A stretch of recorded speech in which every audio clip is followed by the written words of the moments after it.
Hello friends, ഞാൻ മിറന്നോൾ ബൈജു. ആയുർവേദത്തിലൂടെ എല്ലാവർക്കും ആരോഗ്യമെന്ന മിഷന്റെ ഭാഗമായി ഞാൻ ഇന്നിവിടെ നിങ്ങളെ പരിചയപ്പെടുത്താൻ പോകുന്നത് ഉപ്പൂറ്റി വേദന മൂലം കഷ്ടപ്പെടുന്ന ആൾക്കാർക്ക് വേണ്ടി പൂർവികർ കരുതി വച്ചിരുന്ന നാട്ടുവൈദ്യത്തെ പറ്റിയാണ്. ഇന്ന് ഏതാണ്ട് 25% ആൾക്കാരും അനുഭവിക്കുന്ന ഒരു ആരോഗ്യ പ്രശ്നമാണ് ഉപ്പൂറ്റി വേദന. ഉപ്പൂറ്റി വേദനയുള്ള ആളുകൾ ആദ്യം ചെയ്യുന്നത് ഡോക്ടറെ കാണും. ഡോക്ടർ യൂറിക് ആസിഡ് ടെസ്റ്റ് ചെയ്യാൻ പറയും. ടെസ്റ്റിംഗ് റിസൾട്ടും കിട്ടും.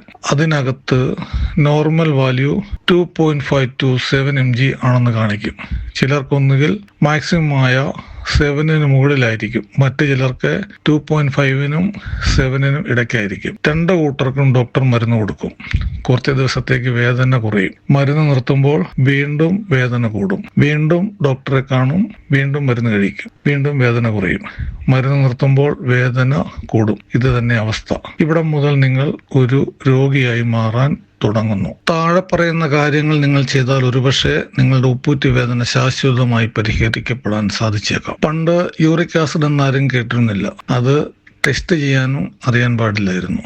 എന്നാലും അന്ന് ഉപ്പൂറ്റി വേദനയ്ക്ക് അവർ ശാശ്വത പരിഹാരം കണ്ടിരുന്നു. ഉപ്പൂറ്റി വേദനയ്ക്ക് പരിഹാരമായി 3-4 കാര്യങ്ങളാണ് അവർ ചെയ്തിരുന്നത്. അതിന് ഒന്നാമതായി അവർ ഉപയോഗിച്ചിരുന്നത് കാട്ടുള്ളി എന്നൊരു ചെടിയാണ്. ഇതാണ് കാട്ടുള്ളി. ഇതിന്റെ കിഴങ്ങ് സവോള പോലെ ഇരിക്കും. ഈ സവോള പോലെ ഇരിക്കുന്ന കിഴങ്ങ്, അതായത് അത് ചില വലുതായിട്ട് വളർന്നിട്ടേ എടുക്കാവുള്ളൂ. ചെറുതായിരിക്കുമ്പോൾ ഇതിന്റെ വലിപ്പം കുറവായിരിക്കും. ആ സവോള പോലത്തെ എൻ്റെ ചുവട്ടിലത്തെ ആ കിഴങ്ങ് അല്ലെങ്കിൽ ആ സവോള ഉള്ളി എടുത്തിട്ട് അത് അടുപ്പിലിട്ട് ചുട്ടിട്ട് ചെറു ചൂടോടെ അതിന്റെ മുകളിൽ കയറി ഉപ്പൂറ്റി ചവിട്ടി നിൽക്കും. അതായത് സവോള ചുട്ടെടുത്തിട്ട് ചെറു ചൂടുമ്പോൾ ഉപ്പൂറ്റി അതിന്റെ മുകളിൽ വെച്ച് അമക്കി നിൽക്കും. ഇതായിരുന്നു ഒരു ട്രീറ്റ്മെന്റ്. രണ്ടാമതായി അവർ ചെയ്തിരുന്നത് ഒരു പാത്രത്തിൽ ചെറു ചൂടുവെള്ളം വെക്കും, മറ്റൊരു പാത്രത്തിൽ തണുത്ത വെള്ളം വെക്കും. ആദ്യം ചൂടുവെള്ളം കിടക്കുന്ന പാത്രത്തിൽ കാല് ഒരു 2-3 മിനിറ്റ് മുക്കി വെക്കും. അതെടുത്തിട്ട്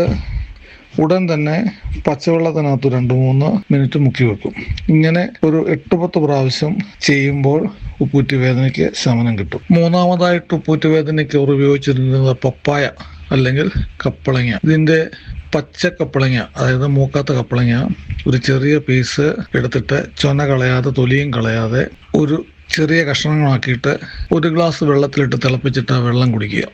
കൂടാതെ പച്ച കപ്പളങ്ങ ധാരാളമായി തോരൻ വെച്ച് കഴിക്കാം. അതുപോലെ തന്നെ അധികം പഴുക്കാത്ത കപ്പളങ്ങ, ചെനച്ച കപ്പളങ്ങ കഴിക്കുക. ഇതായിരുന്നു ഒരു ട്രീറ്റ്മെന്റ്. നാലാമതായിട്ടുള്ള ഒരു ട്രീറ്റ്മെന്റ് എന്ന് പറയുന്നത് നിലക്കടലയുടെ ഉപയോഗം കംപ്ലീറ്റ് നിർത്തുക. ഒരു 3 മാസത്തേക്കിന് നിങ്ങൾ നിലക്കടല കഴിക്കാതിരിക്കുക. മിക്സ്ചറിൽ പോലും അടങ്ങിയിരിക്കുന്ന കടല കഴിക്കരുത്. നിലക്കടലയിലുള്ള പീനട്ട് ഓയിൽ അല്ലെങ്കിൽ ഗ്രൗണ്ട് നട്ട് ഓയിൽ നമ്മുടെ ശരീരത്തിൽ അമിതമായിട്ട് വന്നാൽ നമ്മുടെ ഉപ്പൂറ്റിക്ക് മാത്രമല്ല ജോയിൻസിനെല്ലാം വേദന ഉണ്ടാവും. ഇത് കാലിന് മൊത്തം വേദന ഉണ്ടാകാൻ സാധ്യതയുണ്ട്. ഇത് ധാരാളം ആളുകളുടെ അനുഭവത്തിൽ നിന്ന് മനസ്സിലാക്കിയ ഒരു കാര്യമാണ്. അതുകൊണ്ട് നിലക്കടലയുടെ ഉപയോഗം കുറച്ചാൽ ഉപ്പൂറ്റി വേദനയ്ക്ക് ശമനം കിട്ടും. ഉപ്പൂറ്റി വേദനയ്ക്ക് എൻ്റെ ഒരു സജഷൻ എന്ന് പറയുന്നത്, നിങ്ങൾ ആദ്യം നിലക്കടലയുടെ ഉപയോഗം കംപ്ലീറ്റ് ഒരു 3 മാസത്തേക്ക് നിർത്തുക. മുകളിൽ പറഞ്ഞിരിക്കുന്ന പോലെ കപ്പളങ്ങ വെന്ത് വെള്ളം കുടിക്കുക. ഇനി അങ്ങനെ കുടിക്കാൻ മടിയുള്ളവര് കപ്പളങ്ങ തോരൻ വെച്ച് കഴിക്കുക. കൂടാതെ ചെനച്ച കപ്പളങ്ങ, അതായത് നല്ലതായിട്ട് പഴുക്കുന്നതിന് മുമ്പ് കഴിക്കുക. ഇത്രയും ചെയ്തിട്ട് മാറാത്തവർ ബന്ധപ്പെട്ടാൽ ഉപ്പൂറ്റിയിൽ പുരട്ടാൻ അവർക്കൊരു തൈലം അയച്ചു തരുന്നതായിരിക്കും. നിങ്ങളുടെ ഉപ്പൂറ്റി വേദന മാറി യൗവനകാലത്തെ പോലെ ഓടി നടക്കട്ടെ എന്ന് ആശംസിക്കുന്നു. എൻ്റെ ഈ വീഡിയോ ഇഷ്ടമായാൽ ലൈക്ക് ചെയ്യാനും ഷെയർ ചെയ്യാനും സബ്സ്ക്രൈബ് ചെയ്യാനും നിങ്ങൾ ഉപയോഗിച്ചിട്ട് എൻ്റെ റിസൾട്ട് കമന്റ് ചെയ്യാനും മറക്കരുതെന്ന് ഓർപ്പിച്ചുകൊണ്ട് വീണ്ടും മറ്റൊരു വീഡിയോ കാണാം. ബൈ.